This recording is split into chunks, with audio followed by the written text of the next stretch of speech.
लाडली बहीण योजना महाराष्ट्रात प्रचंड गाजली। लाडली बहीण योजनेमध्ये पुरुषांचे फॉर्म आले आणि पुन्हा एकदा लाडली बहीण योजना चर्चेच्या भोवऱ्यात आली।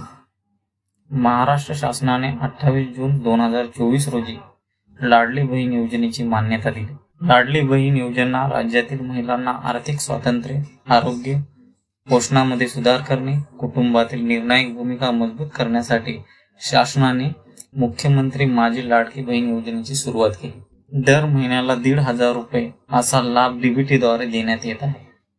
लाडली बहीण योजनेत बोगस फॉर्म आले आणि त्यांना पैसेही वितरित झाले। तब्बल 14,298 पुरुषांनी लाडली बहीण योजनेचा लाभ घेतला आहे।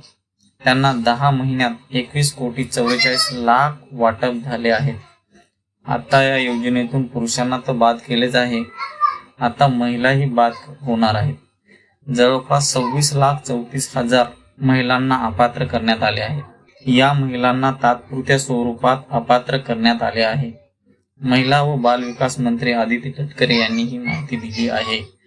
2,25,00,000 लाभार्थ्यांना जून 2019चा सन्मान निधी वितरित करण्यात आला आहे।